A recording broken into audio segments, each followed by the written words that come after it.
ब्रह्मपुर नामक गांव में एक पाखंडी बाबा का आश्रम होता है। उस गांव के सभी लोगों का बाबा पर बड़ा विश्वास था। वो अपनी परेशानियों का हल ढूंढने या झाड़ फूंक करवाने बाबा के पास जाते थे। वो पाखंडी बाबा उन सीधे साधे लोगों को अंधविश्वास में फंसाकर उनसे पैसे ऐंठता रहता है। आयुष्मान भव। बाबा, मैं कई सालों से औलाद सुख के लिए तड़प रहा हूँ। मेरी शादी को 10 साल हो गए, लेकिन अभी तक मेरे घर बच्चे के किलकारियों से वंचित है। कृपा करके हमें कोई ऐसा रास्ता दिखाएं कि मेरी बीवी की सूनी गोद जल्द ही भर जाए। इसके लिए तुझे बकरी की बलि देनी होगी। बोल, तू तैयार है? लेकिन बलि देना तो पाप है ना बाबा।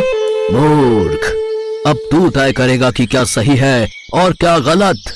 इन्हें माफ कर दीजिएगा बाबा जी, इनसे भूल हो गई। हम बच्चे के लिए कुछ भी करेंगे, बलि भी देंगे। तो ठीक है, कल आश्रम में बलि चढ़ाने का महायज्ञ है। कल बकरी लेकर आ जाना, कल ही हम उसकी बलि देंगे। सुनो शिष्य, कल के महायज्ञ में बलि चढ़ाने के लिए एक बकरी का इंतजाम किया जाए। जो आज्ञा बाबा जी, हम अभी जाकर बकरी का इंतजाम करते हैं। लेकिन अगर आप बुरा न माने तो मैं क्या आपसे कुछ पूछ सकता हूँ बाबा जी? पूछो वत्स, क्या पूछना है? अपनी मनोकामना पूर्ण करने के लिए बकरी की बलि देने वाली बात मुझे कुछ समझ नहीं आई। क्या किसी की बलि देना जरूरी है? बलि देने से भगवान प्रसन्न होते हैं और हमारी सारी मनोकामना पूर्ण होती है। माफ करना बाबा जी, लेकिन आपकी इस बात से मैं सहमत नहीं हूँ। समस्त सृष्टि के जन्मदाता और मृत्युदाता तो ईश्वर हैं।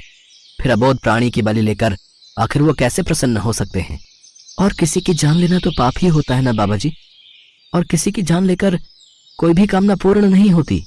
खामोश, तुम दोनों ये क्या अनाप शनाप बक रहे हो? मेरे आश्रम में तुम दोनों को मेरे जैसा महात्मा बनना है या नहीं? बनना है बाबा जी, बनना है। तो फिर जो मैं कहूँ उसका पालन करो। अब जाओ और बलि के लिए बकरी लेकर